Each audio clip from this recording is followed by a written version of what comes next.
The tennis season is over, and what a year it's been. Me and Ben are here in person today to do a very special countdown episode. We'll be speaking about the likes of Jannik Sinner winning the Davis Cup for Italy. Of course, Novak Djokovic for Ben. He always gets a mention. And the return of Rafael Nadal as it's been announced today. So, grab yourself a cold drink or a hot drink and get strapped in, because this is the countdown. Novak Djokovic has won the Australian Open. 35 matches unbeaten. He's done it! He wins his 14th Roland Garros title. Djokovic levels the Grand Slam race, gets the revenge for last year. Come on, does it? No way! Right. Seeing as I did the intro for a change, I know we've mixed it up. Ooh. It's not the new year yet, but we have come to the end of 2023. I'm going to start this one off for you, Ben. So cheers. Great to see you in person. Indeed. I know we've been on the tennis court ourselves earlier on. And I know. I mean, the first set I thought was a very high standard, and then it just sort of petered out. You was okay in it towards the end of the second, and the third was a complete write-off altogether. For those wondering, I did beat Ben. But he did secure 3 games in the second set, so he's very happy about that. Yeah, I was 5-1 down, came back there, and I had break point to go back on serve, and then a net cord, it took it away from me, and then my mind was gone after that. But yeah, thoroughly enjoyable. Some good winners, more from you, but if I can hit 2 or 3 and be happy with my performance, that's all that really matters, I think. I mean, it was good just to get out and about. We've been sort of trapped in our houses these last few days and weeks with work commitments, and the weather's just been atrocious. I don't know what it's like where you guys are listening from. I'm sure we've got people from a lot nicer places than the UK. We've got some GTL family from Barbados. Florida. Yeah, all around the world. Nice places, Australia. So shout out to you guys, but it's not been very nice here. And we've actually been in -3 with it soon to be going down to -8. So very cold. We still got out to play some tennis, so that was a real relief. But enough of us. No one's here to talk about that. Let's speak about something which holds a very close place to my heart, and that is Jannik Sinner leading his nation, not just him, leading a nation to victory at the Davis Cup. And en route to this, he's defeated Novak Djokovic, not once, but twice. Unreal. I thought it was unbelievable. Well, I mean, to think of the year Jannik Sinner's had this year, and I think no one would disagree if you said this is definitely his best year on tour. It's no shadow of a doubt. We were just sort of waiting to see when was the moment going to be when it would all finally click for him. We were the worst critics, I think, of him. We were kept on calling him out for being weak, for retiring due to blisters and not having the frame, which doesn't seem to have changed, I don't really think. I thought that the lanky frame's too skinny, that type of thing. Been calling him out for that. And he's proved that now he's making it work. And those performances against Djokovic in the tour finals, not so much the final because Djokovic's just unplayable, but the one before that was unbelievable. And again, we can't be critical of his performance in the final. He did quite well. No one would have won. And stayed in there against an inspired Novak Djokovic, when most players, let's be honest, I think it would have been a 1 and a 1. If not a bagel in there. I mean, he was that good. And I think that to go from that, it could have been quite easy just to end the year there and then just be like, oh, I was in front of my home crowd in Turin. I feel a little bit sorry for myself that I wasn't able to get the win. No. He completely revitalised himself, came back and thought, I'm going to win the Davis Cup for my country instead. And he carried Italy, didn't he? I mean, we've spoken about it sort of off podcast, but yeah, you can speak about it now. His performances literally carried them to victory. Yeah, and I'm bringing up a tweet right now. You can put that on the screen right here. And that is beautiful. Jannik Sinner's 2023. I did speak about it on the news video, but it's just good to remind you. Yeah. Davis Cup champion, ATP finals runner-up, new career high of number 4 in the world, his first Masters 1000 title, his first Grand Slam semi-final, first wins over Djokovic, Medvedev, Rune. And this may be one of the biggest ones because we've always said with Sinner, in Grand Slam specifically, he has a tough draw a lot of the times, and that's always been his downfall. He'll get a top player and then go out early doors. He's now turned a corner massively because he's been able to show he can beat Djokovic, Medvedev consistently in finals, in big moments. On hard court. Rune, he's got a Gucci modelling deal. Never hurts, does it, with a pocket? It's great.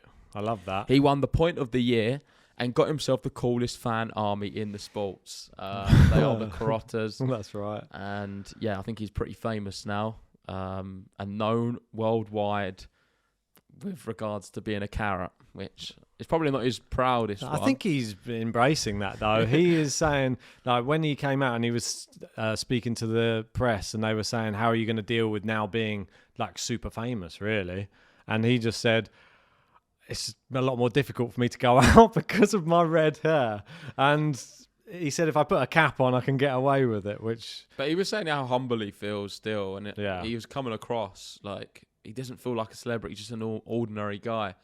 And I do get that vibe from him. Didn't seem so ordinary at the San Siro tonight, though, did it? No, but we'll get onto that in a minute then, because we're filming this on the Champions League now, and AC Milan are playing. Yep. That is the team he supports. Djokovic, I believe, also supports them, but I don't know how true that is. But I know he was posing with one of the shirts not too long ago. He was quite friendly in the Juventus dressing room in Turin Yeah, as well. I feel like he likes them all. He's got some good friends in big places. He was a good friend of Zlatan Ibrahimovic, who played at AC Milan for many years. So massive. Yeah. Maybe that's why. But back to Sinner, what I want to speak about is actually his style of play a little bit. Yeah. Because what he's done now for Italy is amazing. I mean, 76, the last time Italy won the Davis Cup. But it's the way he does it. I find his style the closest thing we've seen to Roger Federer since Roger Federer. I think if you're looking at sort of highlight reels, he can produce consistently in a match, I would say, 5 breathtaking moments. I don't think there's a lot of players who can't do that. Some of them are a bit Del Potro, like. Some of them are, it's like Alcaraz. Alcaraz can do it too, but with Sinner's ones, it's always on the run. I love him on the run, backhand down the line against Alex de Minaur, incredible. The forehand, big powerful shot against Djokovic. I know you were speaking about that earlier. You tried to do one on the court and it all went wrong. Yeah, I mean, I can't do that type of power. I mean, Djokovic was shocked by it. He even said in his press conference that just Sinner wasn't missing. And if you're hitting that hard and not missing a ball, then it's going to be hard for anyone. Even Djokovic admits he can't even compete with that type of power and accuracy. So, big words from the big man. Yeah, and since you want to get on to Djokovic, I know you're itching there with your 22 T-shirt. A bit old now, that one, 22. It's got a few holes in it, this one now. It seems like this was actually... It's probably fitting that it is the Australian Open last year. And this is what the countdown for this episode is for. That was a massive one for Novak, wasn't it? Yep. I mean, to go back there after all of the problems the year before, wasn't allowed in, or was allowed in the country, then kicked out of the country. I mean, I remember so well at the beginning of the year how emotional he was after that winning point, and then when he went into his box and sort of broke down. It was very sad to see, because obviously he'd been holding that in for a whole year and only could let it out once he won that tournament. And I mean, it just goes to show what mental strength it takes to go back to somewhere where you know that you have so much animosity against what happened there. He doesn't have it against the people who run the tournament. They were doing everything to try and help, but there was an air of who's going to be supporting me here, because there was a very big divide, and a lot of people didn't want him there the year before and were saying, what are you doing? You're putting I'm making a mockery of the whole country, but if you're allowed to play this tournament, and got kicked out. Anti-vaccine sentiment or whatever they kicked him out on in the end, because wasn't it the actual thing that he was allowed in for, they said was fine, the medical exemption. Yeah. It wasn't that what he got kicked out for in the end anyway.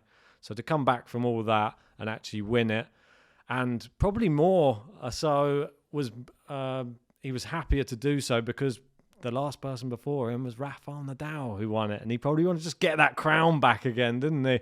Can't have Rafa being the last one of the big boys to win that tournament. Well, I'm glad you brought up the GOAT's name there. We will be speaking about him very soon.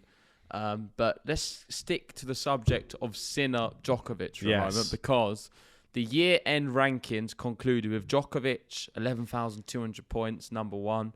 Alcaraz second, 8,800. Medvedev third, 7,600. Sinner fourth, 6,490. And Rublev, 4,805. And the reason I'm talking about them five is because they're not actually that close when you're looking at the rankings. There seems to be a bit of distance between all of them, which I find quite fascinating to start with, especially when we was having the big talk, who's going to finish year-end number one. It was going to be really close between Alcaraz, Medvedev and Djokovic. Djokovic did it on a landslide in the end. Well, those two tournaments, wasn't it? Yeah. He took the time off and just thought, I'm only going to play Paris and the Tour finals, and won both of them. And the other two didn't do much in their tournaments before. They didn't help the cause at all.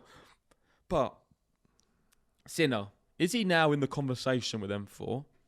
How much is he in the conversation for them four? And since this is the countdown to the Australian Open, they're going to be the top four seeds for the Australian Open, I'm assuming.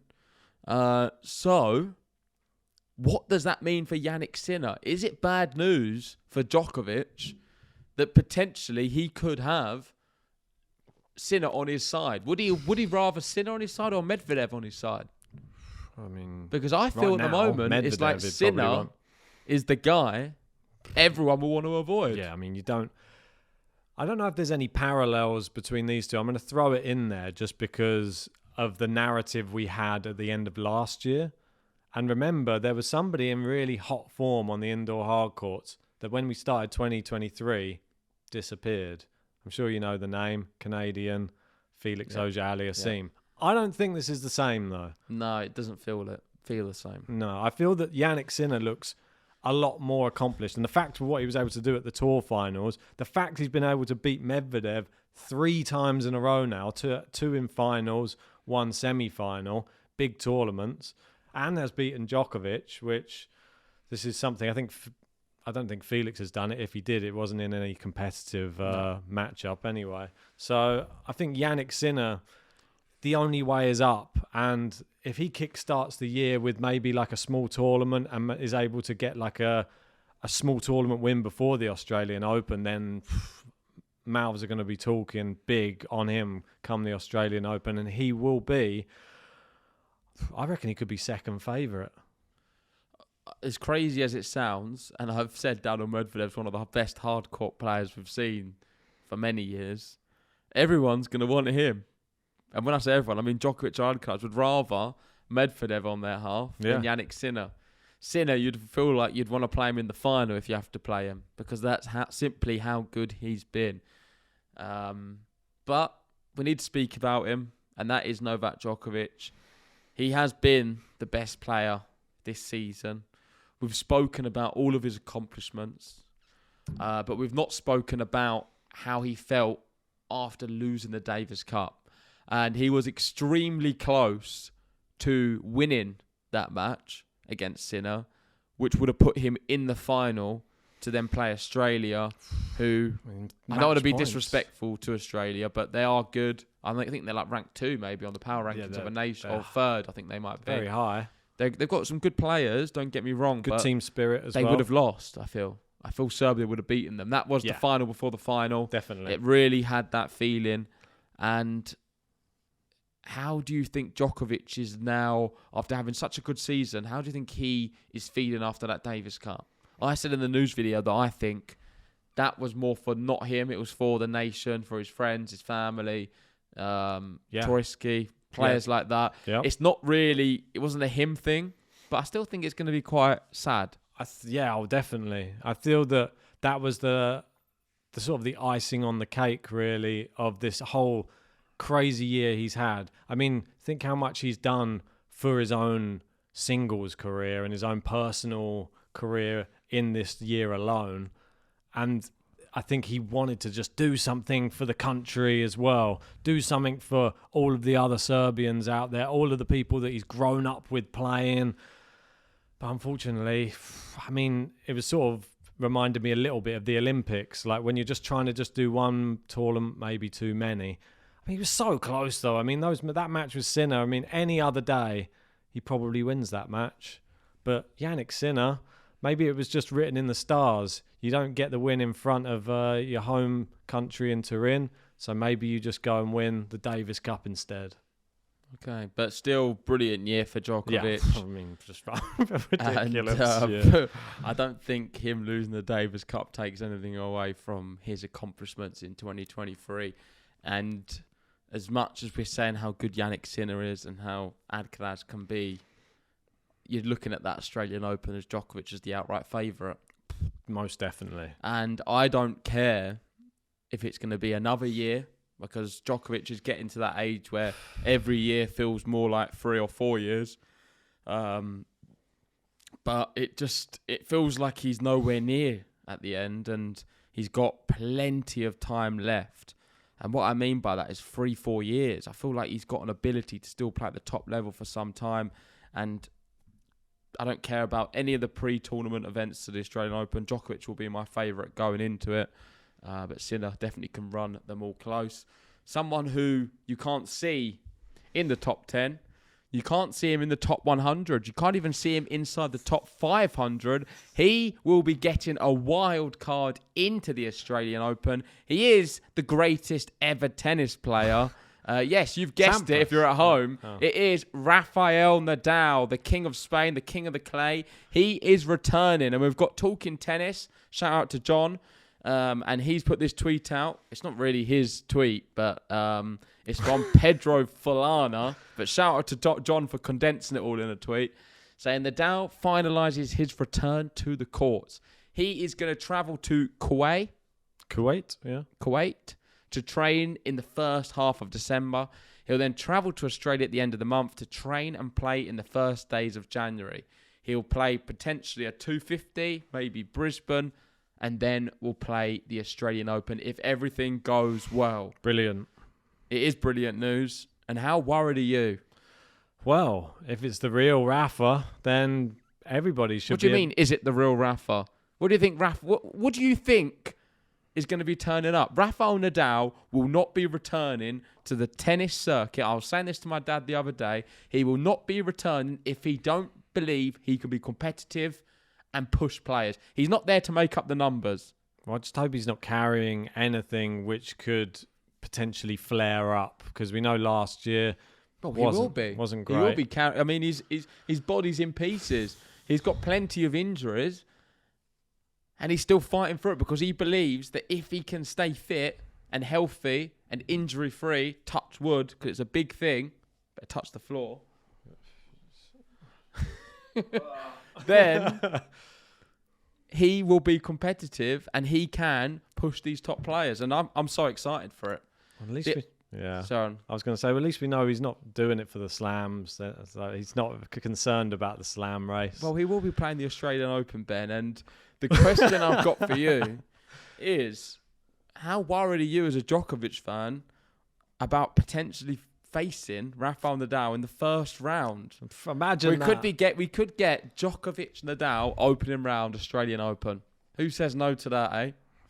Probably the Australian Open. They probably want to keep him in for a bit longer. I don't. Craig Tiley. Yeah, Craig Tiley's like, whoa, what's that one? Oh, we need to start all again. Not doing that. Yeah. This draw will be done behind closed doors, I think. Oh no, we're not having that again. They don't do that. I think it's just Wimbledon who do the behind closed doors. Wimbledon do it audio. Yeah. It's a bit, I don't know what's going on there. But anyway, I'm super excited because it's been too long. It was the Australian Open last year when we last saw him, and it was just a sad sight to see him crash out early. Obviously, it was Mackenzie McDonald, is that right? Yeah. Not someone you'd normally lose to. No offence to Mackie, but I think he even knows in his heart of hearts that if the real Rafa was on the court, he would have probably crushed him in straights. Yeah, Nadal's not visited McDonald's since that loss. Like it. It's haunted him, I think. Where's he going to now? Burger King? Or? I don't know. He might get Cindy Berger in the doubles. Oh, no. Fixed doubles. Shout out to Cindy Berger if she's still playing, but yeah, that's the only Berger tennis player I know. Why not? But no, I'm really pleased. Let us know in the comment section, of course, if you are a Rafa fan. It'll be great to hear from you because I feel we have been very subdued of late. Shout out to you, Kathy, as well, who's been sticking with the channel throughout. It's been a tough period because it's like he's retired. It feels like he's retired when he's not retired because it's been so long since we've really been speaking about him, about his tennis. I mean, we speak about all the other stuff happening off court, but him playing tennis and whether he can win matches, and that's what I'm excited about seeing. I just want to see him out there playing, hitting them big forehands up the line. Just got to wonder, really. I'm just going to try and get inside the head of Rafael Nadal right now. Because if we just look at this whole entire year, bear in mind, coming into the year, Djokovic was behind on the slam race. Coming into Australia, levels it there. Rafa gets injured, and then the years they've had are complete opposites, really. No tennis for Nadal, and Djokovic, one of his best ever years at 36 years old. I mean, I wonder what Rafa's actually been feeling like having to watch somebody who's pretty much the same age as him. You got to bear in mind that as well, who's actually his greatest rival, you would say. Maybe Federer, some may argue as well, but just to watch him and having to sit there and just go my God, how is he? Has he won another one? Probably watched the Wimbledon one and went, oh, thank praise Alcaraz for doing that one. But then seeing the other ones go, it must be a very, very tough pill to swallow when you're sitting at home, maybe just watching it, or maybe do you even watch it? Do you just try and get yourself away from the tennis world? Because that must be heartbreaking when you know. I could probably, well, it's definitely the French Open. I can definitely compete in that one. And the US Open, normally pretty competitive there too. Just the Wimbledon one, he was a semi-finalist. So it's just, for me, it's just, what must he have been thinking? What do you reckon some of the thoughts that were going through his head in the past year? I don't think he's watched as much as you think he has. Maybe I feel not. like he's just not been involved in tennis. Of course, he's got a new child. Yeah. It's a big life change. He's been playing his golf and May just have focusing on helped. his recovery. I feel like he's probably had a break from tennis, but I don't know that. I know he's been watching a bit. Yeah. One thing I would say was quite telling, the fact that he didn't congratulate Djokovic at all this year for a lot of his successes. I know you're very upset about that and you cry every night with all of the other Nole fans. It's making me sad just bringing it up. But he did congratulate Jannik Sinner. And he wrote a big message on his Instagram story congratulating Sinner for the Davis Cup success. Do you read anything into that? Was he a I Sinner feel fan? that there has been, people do try and look into these because we've said similar things about Federer as well. But then I think Federer has summed it up and says, I've congratulated him on so many different things. These are new people coming through, like Coco Gauff winning her first thing. This is the first time they're doing something. So for someone of that stature to be congratulating them, that's a real big thing. That probably gives them such joy to know that someone like Rafa or someone like Roger or even Novak would come and congratulate them for their first big Grand Slam or one of their big Davis Cup wins. I'm sure Djokovic won't get tired of hearing it. Don't get me wrong. I'm sure he wouldn't mind if there's a little text or just a Maybe there is. well we done. Don't know that. Well done. Maybe Full there stop. is, but publicly there isn't much. That's one thing I would say. Yeah.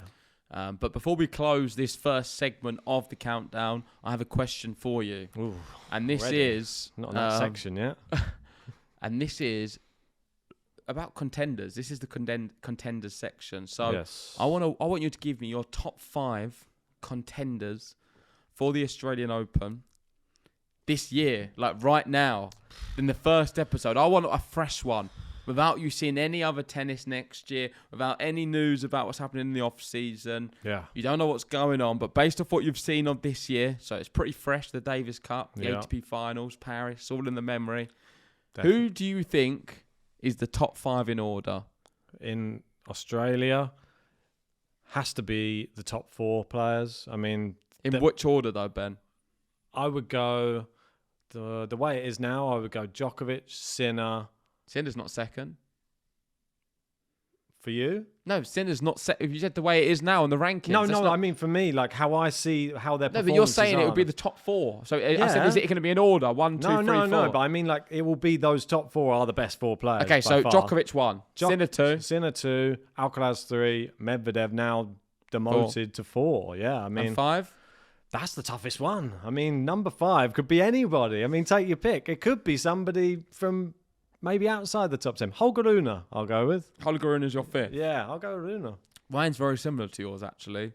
And people will be surprised because I have put Alcaraz down a position. Ooh.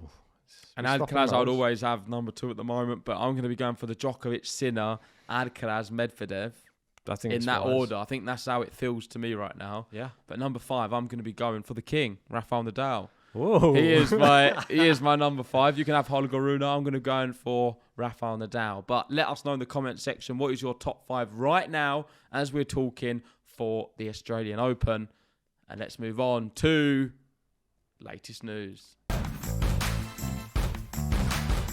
Right, so latest news. This is where we go through some of X, formerly known as Twitter. Have a look what's going on in the tennis world. JG has selected some stories for us to look at.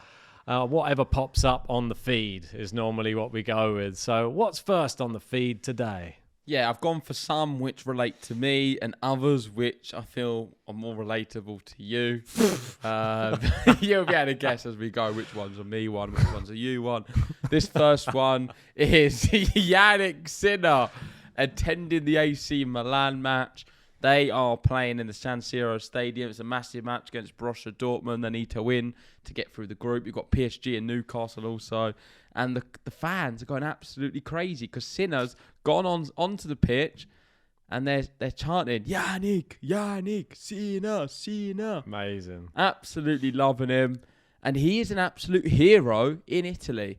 And I can talk a little bit about this because being from an Italian household with my father, he has not stopped talking about Jannik Sinner. It's everywhere on Italian TV and Rai.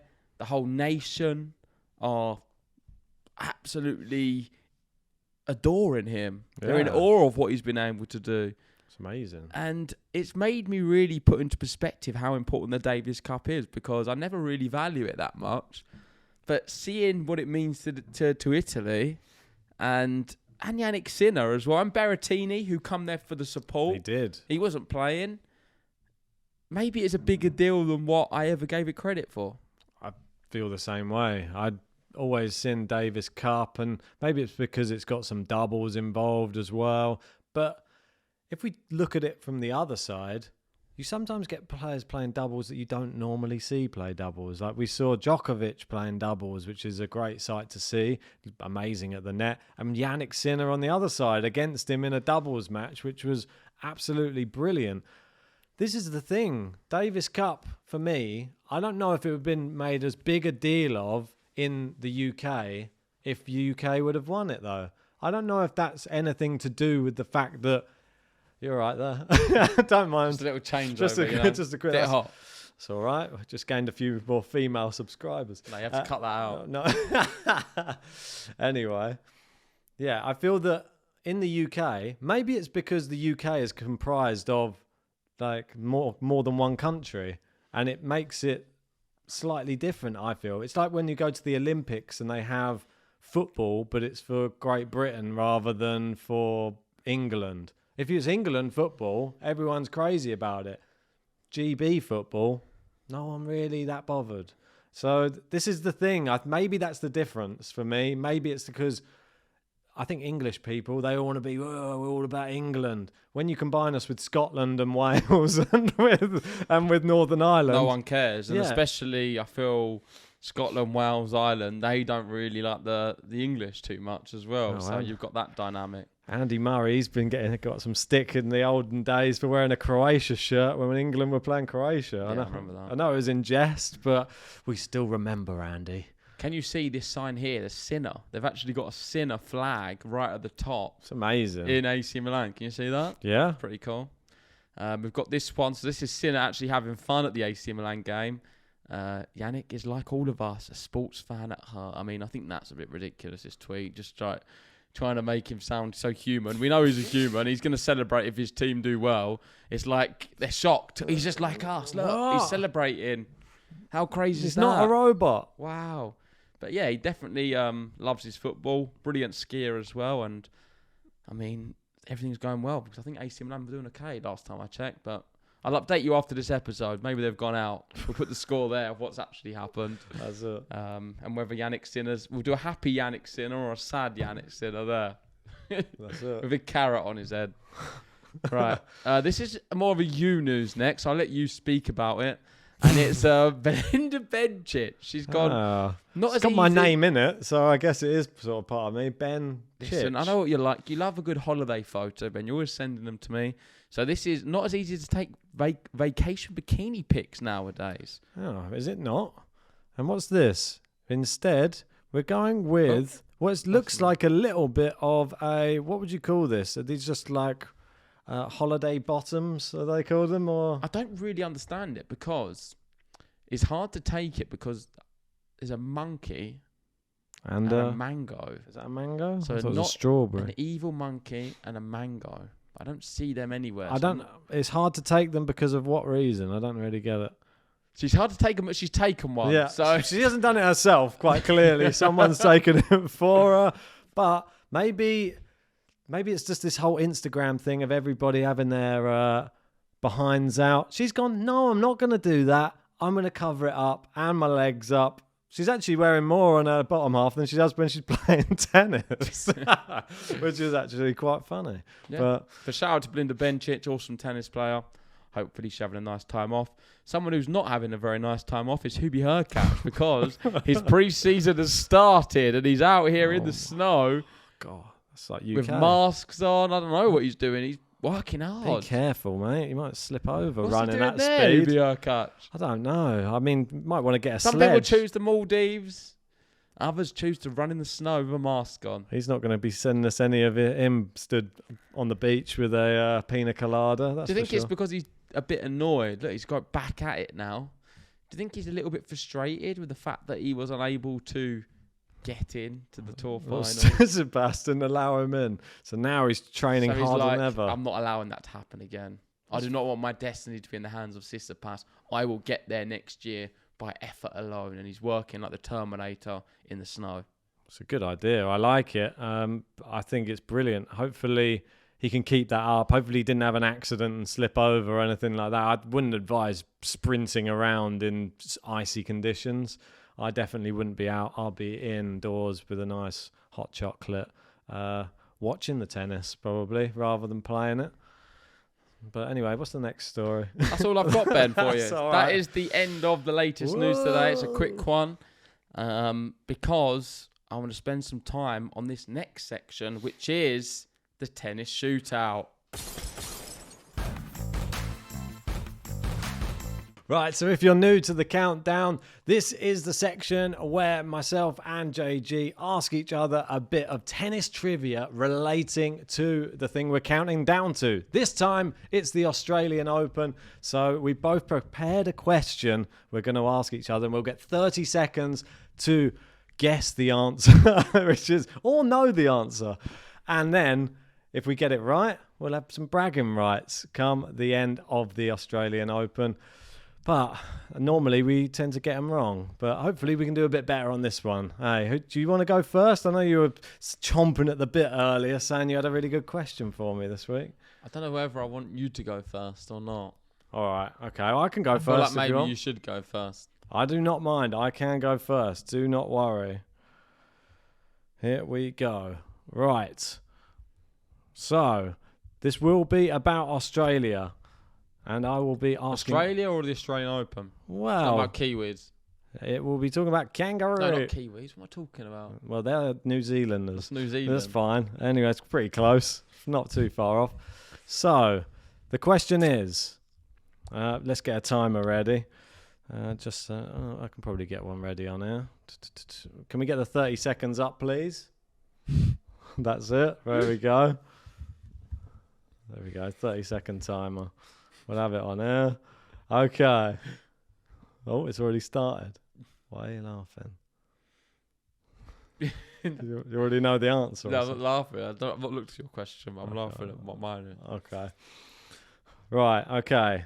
In 2015, the extreme heat policy threshold Ridiculous. was raised from 35 degrees Celsius to what level?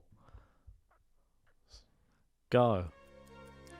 So what is the new extreme? Yeah, so what is the maximum threshold? It was 35. It was 35. In what year? 2015. 37.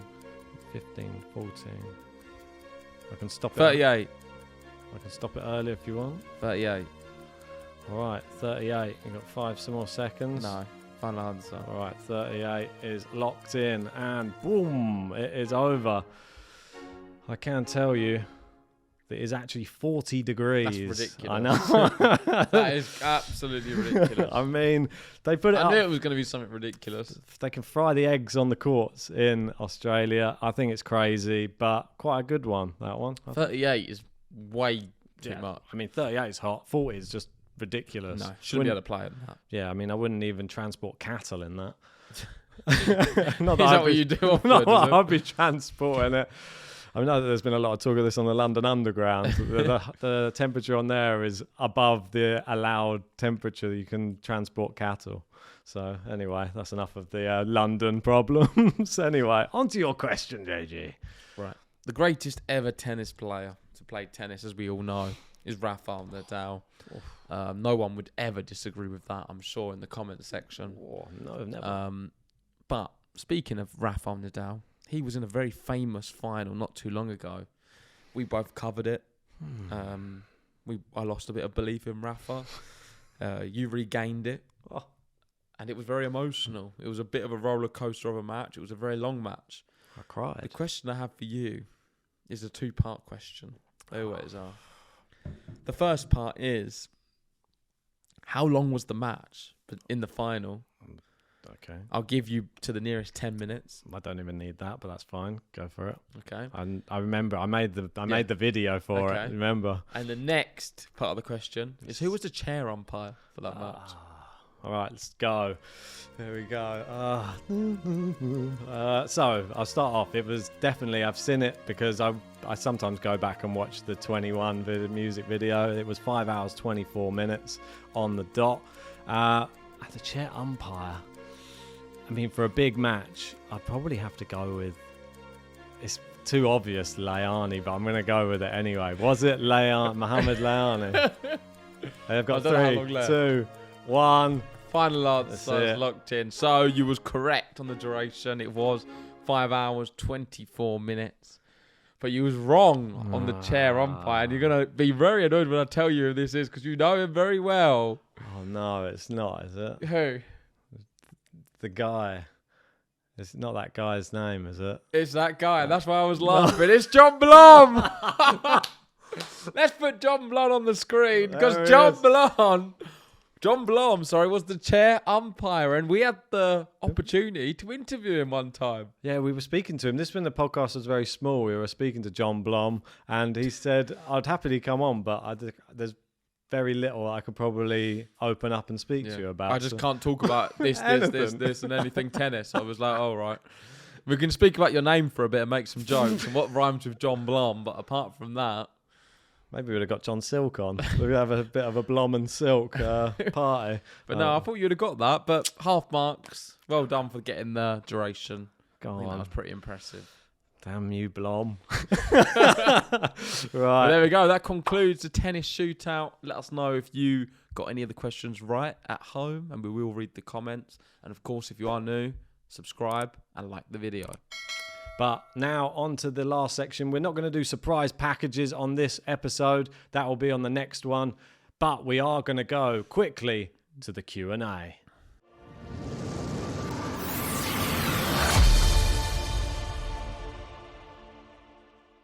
On this section, we will just answer a few of the questions that have been written in by you guys at home.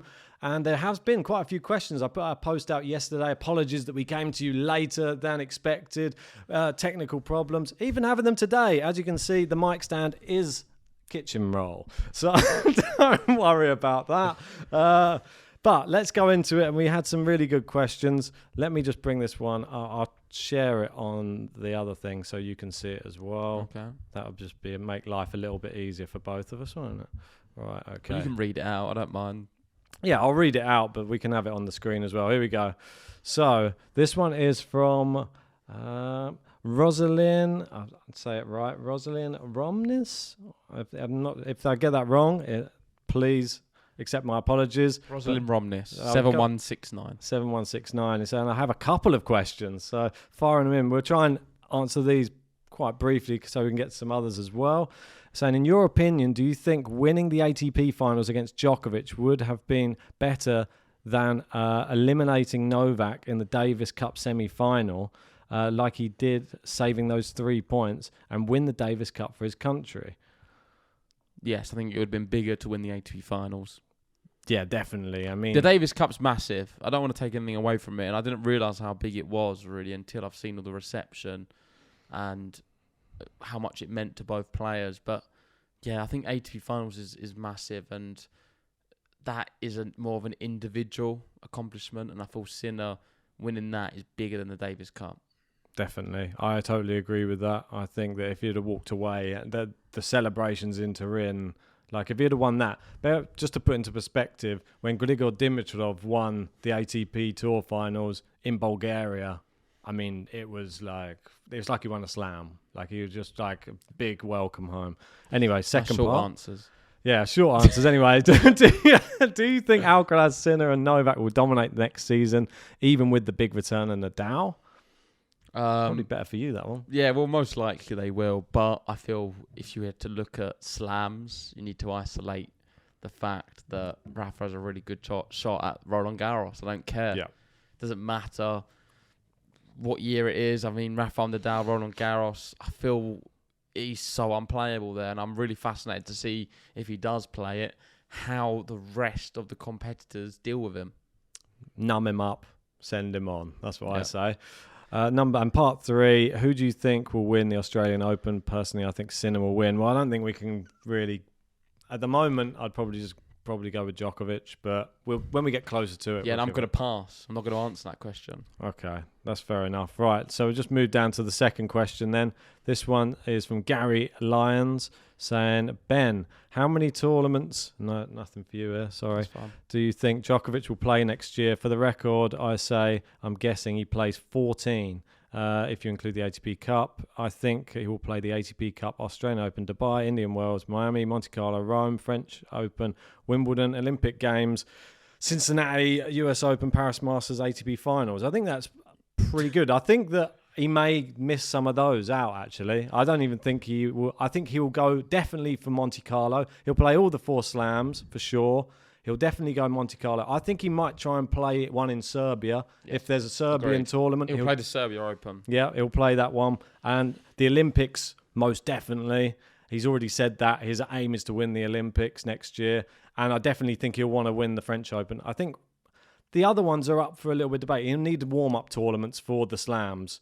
Because the thing that Novak Djokovic was saying in a press conference that it's going to be very, very difficult for him next year is we've got the French Open, which is obviously a slow surface. Then you go on to Wimbledon, fast surface. Then you go back to a slow surface of Roland Garros at the Olympics, which is like that. How do you get your body prepared to go slow, fast, slow, and then go on to the hard courts as well? So he's going to have to really juggle these tournaments very, very carefully in 2024. Don't think it'll bother him. He's had enough experience, Novak Djokovic. Anyway, he's done it many times before. For sure. Right, so let's just move on. This one will be the last question that we're going to tackle. The last question is, and this one's from Yummy Cookie. Ooh. Oh, yummy.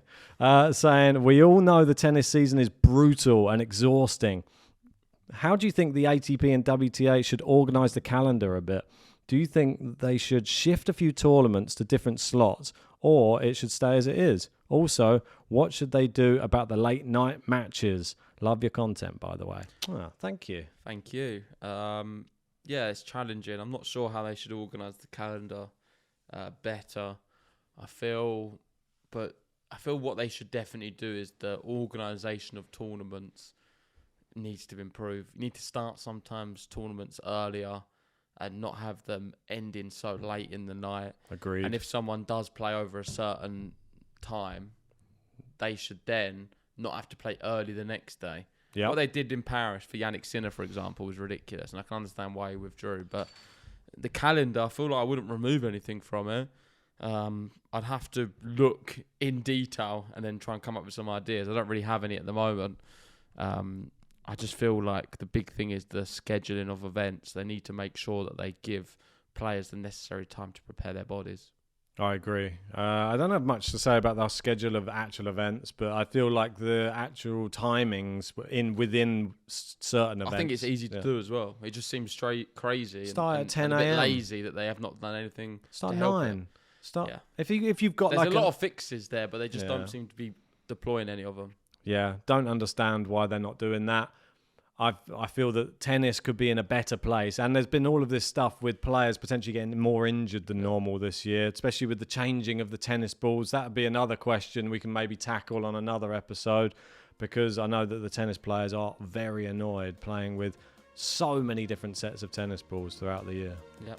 But anyway, let's wrap that one up there. Thank you, everyone, for joining us on this episode of The Countdown. It is the countdown to the Australian Open. We'll be doing these episodes weekly now. So please, if you haven't already, give us a like, subscribe if you're new, and check us out on Spotify, where you can listen to all of our podcasts on there, and we upload them a few hours after them being on YouTube. So you can listen to everything in real time. Thanks again. It was a good one. Cheers, Ben. And we'll be back very, very soon. See you then.